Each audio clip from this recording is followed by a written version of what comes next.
Good morning dear students. हम D block complete कर चुके हैं। डी ब्लॉक में जितने टॉपिक थे वो आपके क्लियर हो चुके हैं। उसके बाद हमारा डी ब्लॉक और एफ ब्लॉक में जो नेक्स्ट टॉपिक आता है वो एफ ब्लॉक का आता है। एफ ब्लॉक में भी हमने स्टार्टिंग में कुछ बातें कर ली थी जब हमने डी और एफ ब्लॉक क्लास में स्टार्ट किया था। उस टाइम पे उनका इलेक्ट्रॉनिक विन्यास हो गया था, सिंबल हो गए थे, नाम हो गया था, परमाणु क्रमांक हो गया था, किस तरह से निकालते हैं, उनकी ट्रिक्स क्या है, वो सारी चीज़ें मैं तुम लोगों को करवा चुकी हूँ पहले से। तो हम डायरेक्टली जो यहाँ पे बात करेंगे एफ ब्लॉक में, वो सीधा पहले लेंथेनॉइड्स की बात करेंगे। अब वो लेंथेनॉइड्स होते क्या हैं ये भी हम क्लियर कर चुके हैं, बट बाकी हम वापस लेंथेनॉइड्स से स्टार्ट कर रहे हैं। तो स्टार्टिंग से लेंथेनॉइड्स को बता देती हूँ। लेंथेनॉइड्स होते क्या है? लेंथेनम के बाद आने वाले 14 तत्व जो होते हैं उनको लेंथेनॉइड्स कहते हैं, या लेंथेनॉइड कहते हैं। लेंथेनॉइड्स किनको कहेंगे? ये क्वेश्चन एग्जाम में बार बार पूछा जाता है कि लेंथेनॉइड कहते किसे हैं। तो लेंथेनम के बाद आने वाले 14 तत्व,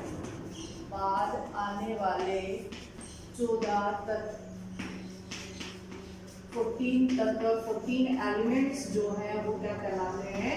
लेंथेनॉइड कहलाते हैं। अब इन दोनों सिंबल्स में अंतर करके रखना। La जो है वो लेंथेनम है और Ln जो है वो पूरी लेंथेनॉइड सीरीज को रिप्रेजेंट करता है। मतलब पूरी लेंथेनॉइड सीरीज हमें दिखानी होगी तो हम Ln से शो करेंगे जो पूरे लेंथेनॉइड्स को बताएगा। और La जो है वो लेंथेनम है, संक्रमण तत्व है, जो हमारी 5D सीरीज में आता है। ठीक है, 5D श्रेणी का तत्व है लेंथेनम फर्स्ट समूह का। और इसके बाद आने वाले जो 14 तत्व हैं, कहाँ से कहाँ तक? 58 से 71 तक, वो हमारे क्या होते हैं? लेंथेनॉइड्स। ठीक है, और इनके सामान्य इलेक्ट्रॉनिक विन्यास की भी हम बात कर चुके थे, जो क्या होता है? n-2f 1 to 14, n-1d 0 to 1 और ns2, ये हमारा कॉमन था। और इसके पहले हम n-1 की क्या लिखते हैं? नोबल गैस या उत्कृष्ट गैस, बड़े कोष्ठक। ठीक है, ये ट्रिक हमारी कैसे आई थी वो भी हम एक्सप्लेन कर चुके हैं पहले। कैसे आई थी? हम सबसे पहले किसको लिखते हैं? वर्ग को, उसके बाद किसको लिखते हैं? ब्लॉक को, और फिर पावर में किसको लिखते हैं? समूह संख्या को, जो भी उस ब्लॉक में उसकी समूह संख्या होती है। जैसे 14 एलिमेंट है तो 14 की 1 to 14 हो जाती है। डी में 10 एलिमेंट होते हैं, लेकिन इससे पहले सिर्फ एक एलिमेंट गया हुआ होता है, कौन सा? La का, तो उसके लिए कौन सी आ जाती है? 0 to 1। 0 और 1 क्यों? क्योंकि कभी कभार ये जो एक इलेक्ट्रॉन है वो जंप करके कहाँ पहुंच जाता है? F। और लास्ट जो है वो क्या रहता है? ns2। ये कॉमन हमने इसका साधारण जो सिंपल इलेक्ट्रॉनिक विन्यास था एफ ब्लॉक के तत्वों के लिए वो देखा था। अब अगर हम सिर्फ लेंथेनॉइड्स की बात करें तो लेंथेनॉइड्स के लिए सबसे पहले यदि हम n-1 की उत्कृष्ट गैस या नोबल गैस देखना चाहें तो वो नोबल गैस कौन सी होगी आपकी? n क्या है इसका? 6, और 6-1 का मतलब क्या होगा? 5। और 5 नंबर की नोबल गैस हम देखना चाहें तो क्या होगी? ये देखो, ये हमारी सारी की सारी नोबल गैसेस है। 1 2 3 4 5 और 6 सारी की सारी नोबल गैस है 1 to 6 नंबर की। और यहाँ पे हमें n-1 नोबल गैस लिखनी होती है। n हमारी वर्ग संख्या होती है जो यहाँ से आती है। 1 2 3 4 5 और 6 हमारे 7 तक वर्ग होते हैं इधर, और जो ग्रुप होते हैं वो टोटल 18 होते हैं। तो हम इन्हीं वर्गों की बात कर रहे हैं जिसमें ये 6 नंबर का जो वर्ग है, पीरियड है, उसमें ये जो n है इसके लिए वो 6 होगा। तो 6-1 मतलब 5 नंबर की नोबल गैस आएगी जो कौन सी होगी? सबके लिए 0 फिक्स होगी। अब n यहाँ पे इनके लिए क्या होगा? जितनी भी उत्कृष्ट गैस है उनके लिए n का मान क्या होगा? 6। जो लेंथेनॉइड्स है उनके लिए क्या होगा? n का मान 6 होगा। तो वो 6 n का मान है, मतलब इसके लिए हम क्या लिखेंगे? 4f 1 to 14, n का मान 6 है मतलब 5d 0 to 1, और n का मान 6 है इसका मतलब 6s2। तो ये हमारे जो लेंथेनॉइड्स हैं उनका सामान्य इलेक्ट्रॉनिक विन्यास होगा। कौन सा? 0 4f 1 to 14, 5d 0 to 1 और 6s2। 2। ये क्लियरिटी में मैं तुम लोगों को पहले लिखवा भी चुकी हूँ। यहाँ पे जो अपवाद थे वो भी हम कर चुके हैं, और इसके अपवाद कौन कौन से थे, 2 और 8।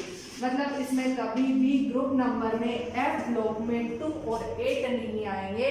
और ये किस लिए होता है, स्टेबिलिटी के लिए होता है, स्थायित्व के लिए होता है कि अर्ध भरे, पूर्ण भरे, और हम बोल सकते हैं रिक्त या वैकेंट जो होते हैं वो ऑर्बिटल्स कक्षक अधिक स्थायित्व में होते हैं।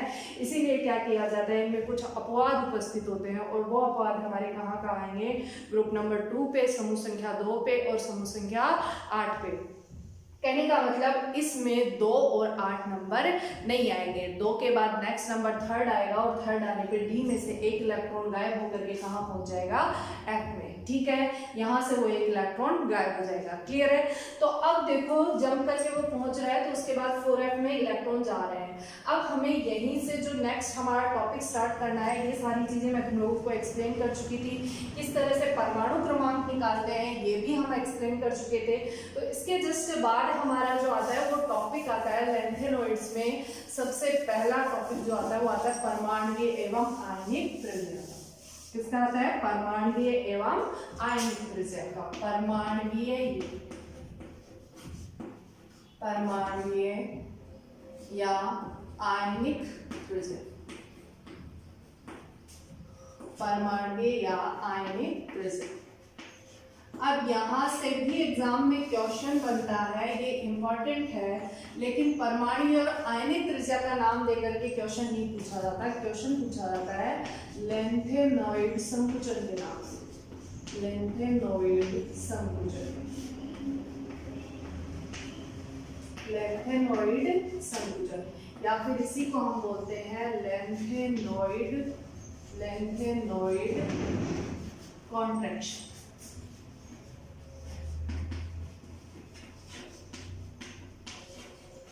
Lanthanoid contraction. ठीक है, तो हम लैंथेनाइड संकुचन की बात कर रहे हैं, लैंथेनाइड कॉन्ट्रैक्शन की बात कर रहे हैं, परमाणुीय आयनिक त्रिज्या की बात कर रहे हैं।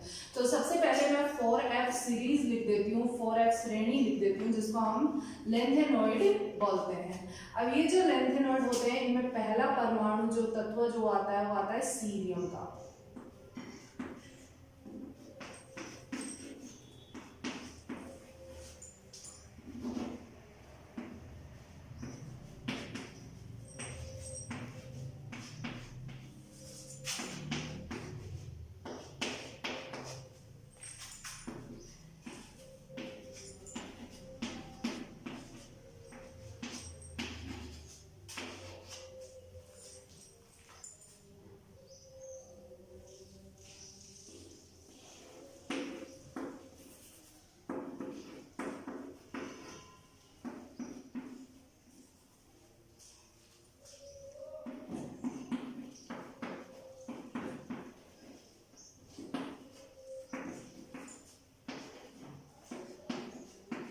देखो ये हमारे 14 एलिमेंट है, cerium, praseodymium, neodymium, promethium, samarium, europium, gadolinium, terbium, dysprosium, holmium, erbium, thulium, ytterbium और लुटेशियम।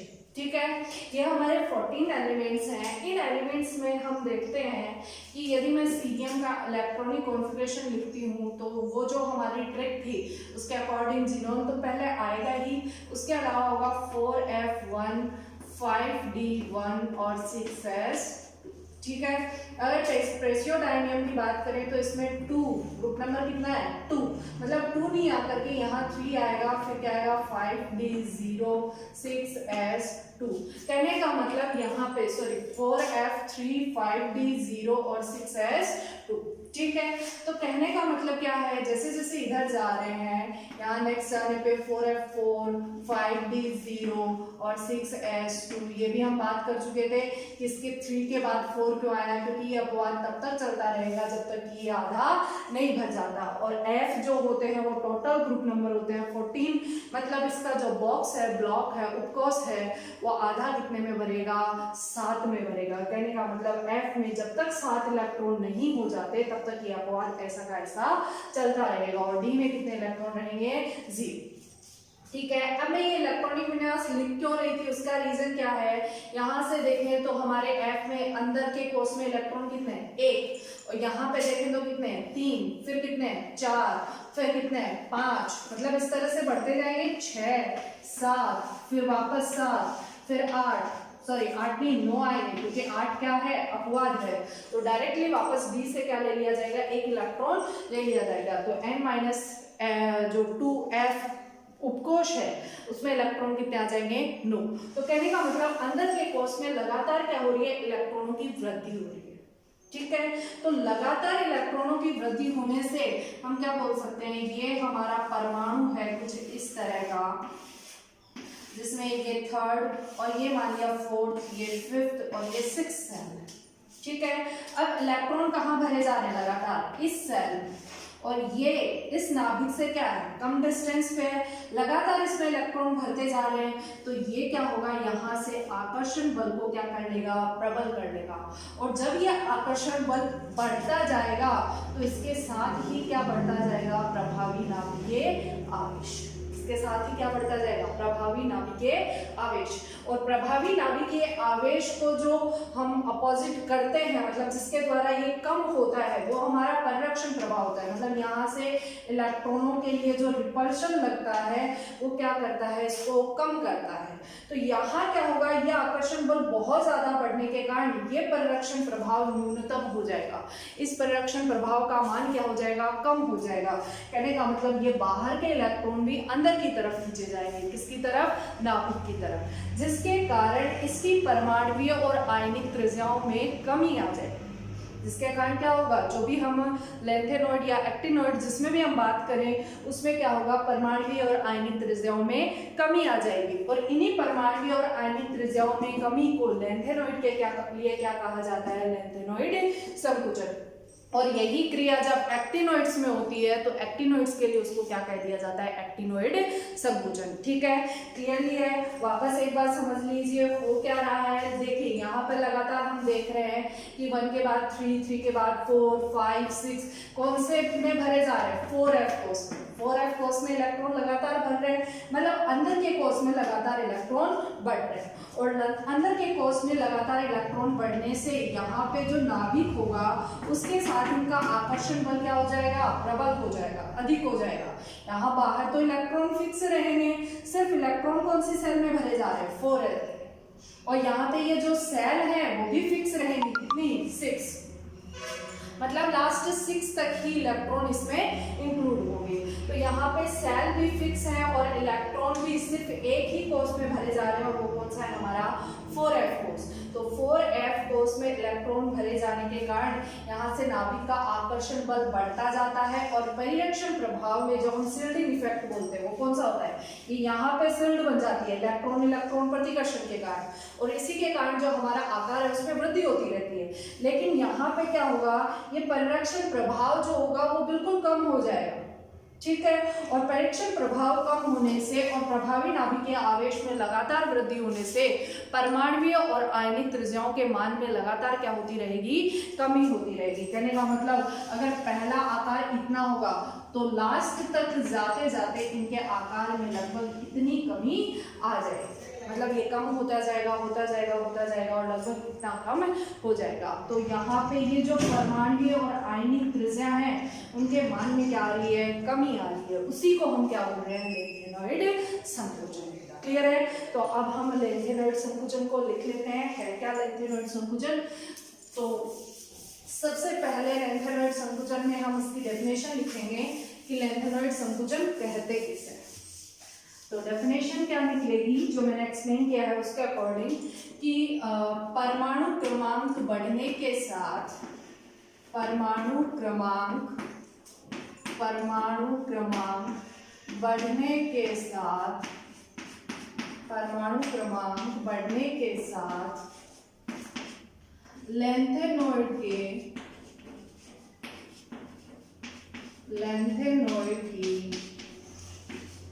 परमाणुीय एवं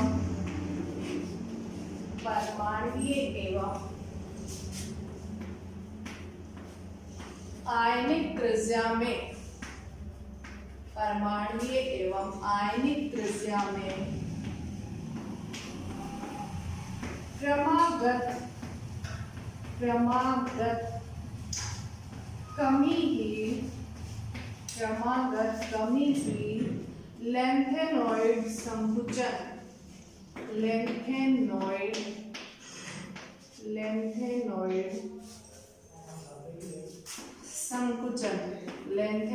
संकुचन कहलाती है।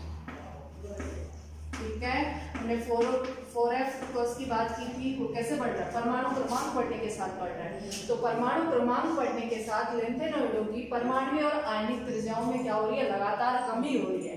क्रमांक मतलब लगातार कमी हो रही है, और वही लगातार कमी क्या कहला रही है? हमारी लेंथेनॉइड संकुचन। अब इसका हम यदि कारण देखना चाहें तो जो मैंने अभी एक्सप्लेन किया कारण वही है कि 4f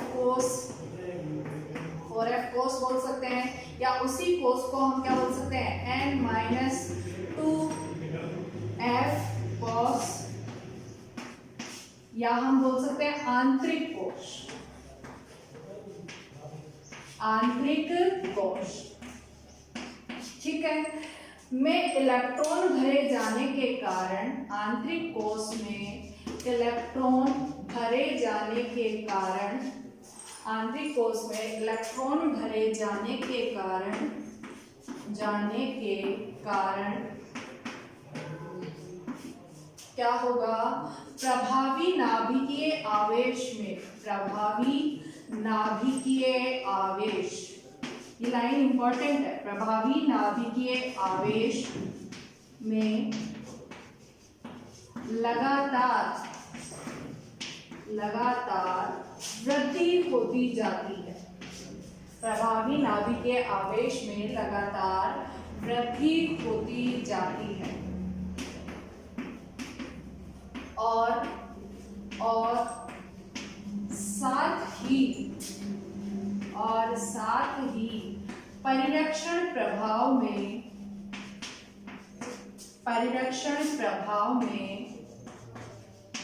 कमी होती जाती है।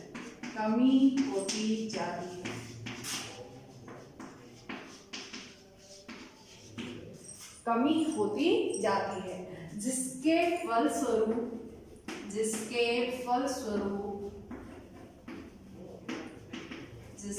फलस्वरूप नाभिक का इलेक्ट्रॉन के साथ आकर्षण प्रबल हो जाता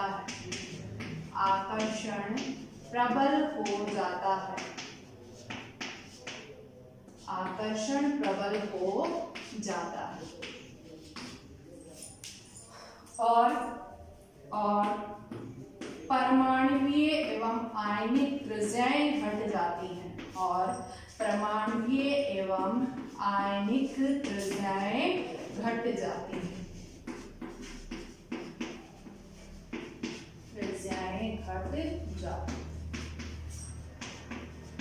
अब देखो, जब भी हमें पूछा जाएगा कि लेंथेनाइड संकुचन कहते किसे हैं, उसमें हमें दोनों लिखना होगा, डेफिनेशन भी और उसका कारण भी। क्या है? परमाणु क्रमांक बढ़ने के साथ परमाणु और आयनिक त्रिज्याओं में क्रमागत कमी ही क्या कहलाती है? हमारा लेंथेनाइड संकुचन। और कारण क्या होता है कि इसके आंतरिक कोश में इलेक्ट्रॉन भरे जाते हैं, और आंतरिक कोश में इलेक्ट्रॉन लगातार भरे जा रहे हैं। तो मैंने आपको प्रभावी नाभिकीय आवेश निकालना बताया है, डी और एफ लोग का भी, तो उससे आप निकाल करके देखोगे तो उसमें लगातार क्या होती जाएगी? वृद्धि होती जाएगी। और उससे जब हम स्लाटर नियम से सिग्मा का मान निकालेंगे, परिरक्षण प्रभाव निकालेंगे, तो उसके मान में क्या होती जाएगी? लगातार कमी होती जाएगी। तो हम जब ये मान निकालते हैं तो हमें पता चलता है कि प्रभावी नाभिकीय आवेश में लगातार वृद्धि होती है और परिरक्षण प्रभाव में लगातार कमी होती है। और जिसके कारण क्या होगा कि जो नाभिक होगा वो इलेक्ट्रॉनों को प्रबलता से अपनी तरफ खींचेगा।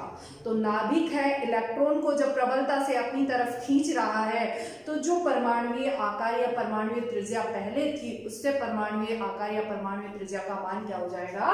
कम हो जाएगा। तो ये बात थी हमारी परमाणुीय एवं आयनिक त्रिज्या की। अब क्या होता है? इस परमाणुीय एवं आयनिक त्रिज्या में कमी से या इस लेंथेनाइड संकुचन से लेंथेनाइडों में कुछ गुण आ जाते हैं। कुछ उनकी खुद की कुछ प्रॉपर्टीज हो जाती हैं जो हम लिखते हैं। तो नेक्स्ट यहाँ तक नोट डाउन कर लेना।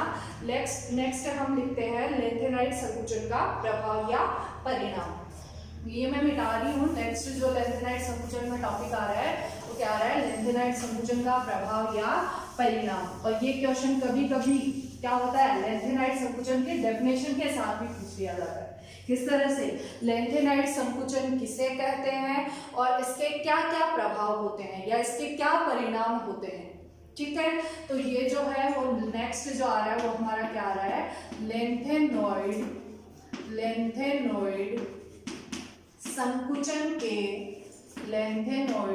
संकुचन के परिणाम या प्रभाव बोल सकते हैं। लेंथेनॉइड संकुचन के परिणाम, जिनमें पहला परिणाम आता है आपका लेंथेनॉइड का पृथक्करण। लेंथेनॉइड्स का पृथक्करण।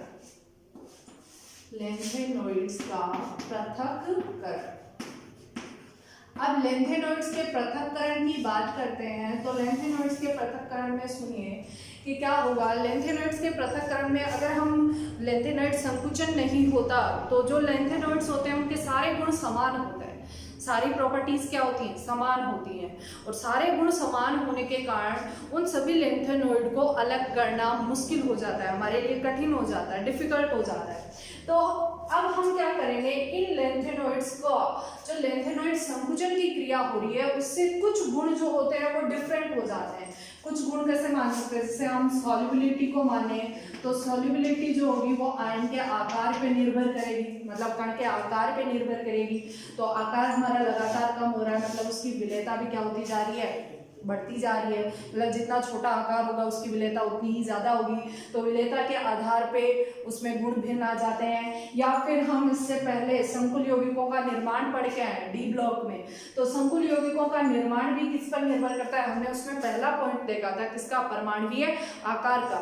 तो वो भी किस पे निर्भर करता है, परमाणुीय आकार पर निर्भर करता है। तो कुछ गुण कौन से, जैसे विलेयता मान सकते हैं या संकुल का निर्माण मान सकते हैं, संकुल निर्माण मान सकते हैं, ये गुण क्या हो जाते हैं, अलग हो जाते हैं सभी तत्वों के।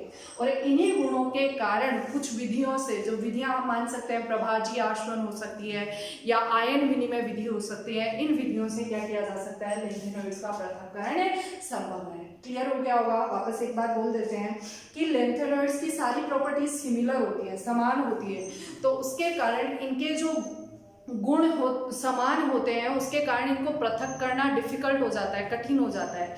तो हम क्या करते हैं, लेंथेनॉइड संकुचन के कारण इनके गुणों में जो भिन्नता होती है, जैसे विलेयता होती है, संकुल निर्माण होता है, तो इन गुणों के आधार पे हम क्या करते हैं, उनका पृथक्करण कर सकते हैं। और वो कुछ विधियां होंगी जो मैंने अभी बताई, कौन सी, आयन विनिमय विधि, प्रभाजी आश्वन विधि, इन विधियों से इनका पृथक्करण संभव है। तो हम इसको नोट डाउन कर लेते हैं, लेंथेनॉइड्स का पृथक्करण। तो इसमें सबसे पहले लिखेंगे कि संक्रमण तत्व गुणों में समानता, संक्रमण तत्व नहीं, लेंथेनॉइड तत्व, एलन तत्व, लेंथेनॉइड्स तत्व गुणों में समानता रखते हैं, गुणों में समानता रखते हैं, जिसके कारण इनका पृथक्करण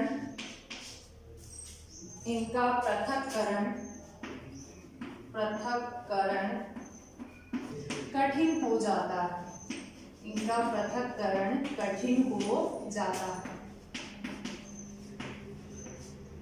नेक्स्ट में हम लिखेंगे लेंथेनॉइड संकुचन के कारण, लेंथेनॉइड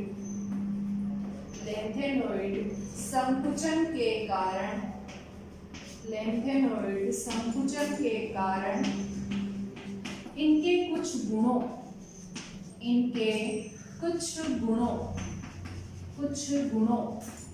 जैसे विलेयता,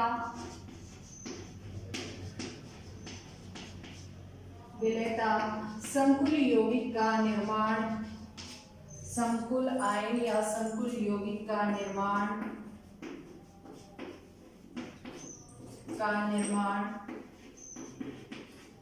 कुछ गुणों जैसे विलयता, संकुलायन का निर्माण में भिन्नता आ जाती है, में भिन्नता आ जाती है। इसी भिन्नता के कारण, इसी भिन्नता के कारण, इसी भिन्नता के कारण कुछ विधियों जैसे प्रभाजी आश्वन,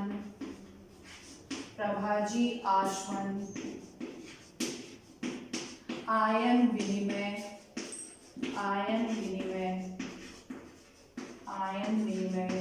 विधि द्वारा लेंथेनॉइड्स का पृथक्करण संभव है। लेंथेनॉइड्स का पृथक्करण संभव है। ठीक है, तो ये हो गया हमारा फर्स्ट पॉइंट इसमें किसका, लेंथेनॉइड के पृथक्करण का। अब दूसरी हम बात करें लेंथेनॉइड के पृथक्करण के बाद की लेंथेनॉइड संकुचन के परिणाम में, तो दूसरा जो हमारा टॉपिक आता है वो आता है हाइड्रोक्साइडों की क्षारीय प्रबलता का। कि हम देखते हैं कि जो लेंथेनॉइड हाइड्रोक्साइड आयन बनाते हैं उनकी प्रबलता जो होती है वो क्षारीय प्रवृत्ति जो होती है वो लेफ्ट टू राइट मूव करने पे घटती जाती है। हालांकि हाइड्रोक्साइड आयन इक्वली में जुड़ेंगे, वही ऑक्सीडेशन स्टेट होगी, सिमिलर होगा सारा कुछ, लेकिन फिर भी इनकी क्षारीयता में क्या होती जाती है, लगातार कमी होती जाती है। तो उसका रीजन भी क्या होता है, लेंथेनाइड संकुचन। अब वो होता कैसे है कि जैसे जैसे आकार कम हो रहा है, देखो ये नोट डाउन कर लेना वीडियो पॉज करके, मैं इसको थोड़ा सा डायग्राम के माध्यम से एक्सप्लेन करने की कोशिश करती हूँ। तो होगा क्या कि जैसे जैसे परमाणु आकार कम होता जाता है, जैसे ये मान लो ये परमाणु है हमारा फर्स्ट सीरियम वाला, ठीक है। तो सीरियम में मान लिया कि यहाँ पे हाइड्रोक्साइड आयन है, ठीक है। तो यहाँ इलेक्ट्रॉन है, तो स्टार्टिंग में इलेक्ट्रॉनों की कमी है, तो प्रभावी नाभिकीय आवेश का मान उतना ज़्यादा नहीं बढ़ा है, तो इन दोनों के मध्य जो आकर्षण होगा वो दुर्बल ही रहेगा। क्यों? क्योंकि यहाँ पे जो इलेक्ट्रॉन प्रतिकर्षण बल है वो स्टार्टिंग में क्या होगा, ज़्यादा होगा, फिर परिरक्षण प्रभाव के मान में कमी होती जाती है। तो यहाँ वाला ये जो आकर्षण होगा वो क्या रहेगा, कम रहेगा। कम रहेगा तो ये बॉन्ड आसानी से टूट जाएगा। से हम इसके लिए बोले कि ये सीरियम हाइड्रोक्साइड का योग है, CeOH द होल है इसका। तो यहाँ Ce के नाभिक, सीरियम के नाभिक और OH आयन के जो इलेक्ट्रॉन है उनके मध्य आकर्षण बल लग रहा है। तो ये आकर्षण बल क्या होगा, कमजोर होगा, क्योंकि यहाँ पे स्टार्टिंग में प्रभावी नाभिकीय आवेश ज्यादा है और परिरक्षण प्रभाव क्या है, कम है। सॉरी, प्रभावी नाभिकीय आवेश कम है और परिरक्षण प्रभाव क्या है, ज्यादा है, उल्टा है। तो इस टाइम पे आकार बड़ा होने के कारण इन दोनों के मध्य का आकर्षण बल कमजोर होगा और ये बंध जो होगा वो आसानी से टूट जाएगा, ठीक है। और ये बंध आसानी से टूट जाएगा मतलब इनकी क्षारीय प्रवृत्ति क्या होगी, ज्यादा। क्लियर। अब इसके बाद हम नेक्स्ट में बात करें, जैसे हम बात कर रहे हैं ल्यूटेशियम आयन की, तो यहाँ जाते जाते आकार में क्या होने लग जाती है, कमी होने लग जाती है, मतलब आकार छोटा हो जाता है, ठीक है। तो ये जब आकार छोटा हो गया तो यहाँ परिरक्षण प्रभाव अब कमजोर हो चुका है और प्रभावी नाभिकीय आवेश ज्यादा हो चुका है। हमने इससे पहले ही लाइन में लिखा है कि जैसे जैसे आगे बढ़ते हैं वैसे वैसे प्रभावी नाभिकीय आवेश के मान में वृद्धि होती जाती है और परिरक्षण प्रभाव के मान में क्या होती जाती है, कमी। परिरक्षण प्रभाव को हम प्रतिकर्षण से देखते हैं और प्रभावी नाभिकीय आवेश को हम नाभिक के साथ आकर्षण से देखते हैं। तो यहाँ आकर्षण बल प्रबल हो रहा है, तो आकर्षण बल प्रबल जो हो रहा है वो इस OH आयन का भी नाभिक से क्या हो जाएगा, आकर्षण बल प्रबल हो जाएगा। तो अब यहाँ पे जो इस बंध में गुण होंगे वो सह संयोजी गुण आ जाएंगे और इन्हीं सह संयोजी गुणों के कारण ये बंध जो होता है वो मुश्किल से टूट पाता है और ये कठिनाई से टूटने के कारण अब क्या होगा, ये जो यौगिक होगा उसकी क्षारीय प्रवृत्ति कम हो जाएगी, बंध कम टूटने के कारण। और पहले में बंध आसानी से टूट रहे थे इसलिए उसकी क्षारीय प्रवृत्ति क्या हो जाएगी, ज्यादा। तो हम इसको नोट डाउन कर लेते हैं, है क्या ये सेकंड जो हमारा पॉइंट आ रहा है वो आ रहा है हाइड्रोक्साइडों की क्षारीय प्रवृत्ति। हाइड्रोक्साइडों की क्षारीय प्रवृत्ति, हाइड्रोक्साइडों की क्षारीय प्रवृत्ति, हाइड्रोक्साइडों की क्षारीय प्रवृत्ति में देखते हैं। देखो क्या होगा कि लैंथेनॉइडों में सीरियम से लेकर ल्यूटेशियम तक क्षारीय प्रवृत्ति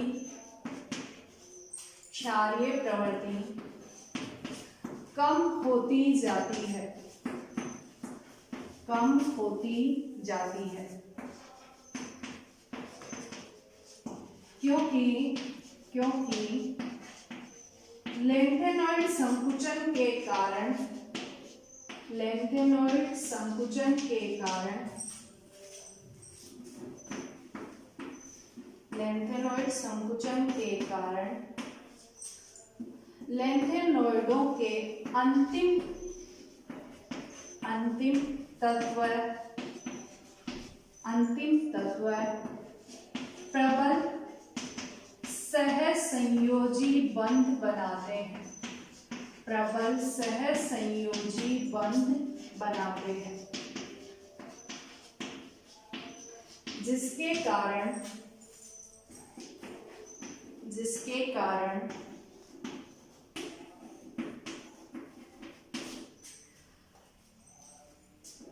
बंध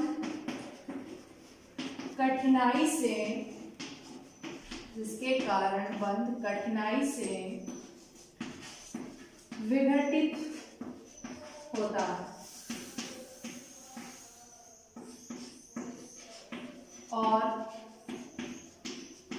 OH आयन देने की प्रवृत्ति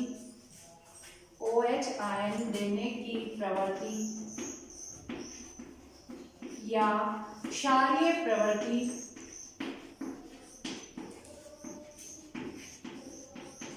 कमजोर हो जाती है।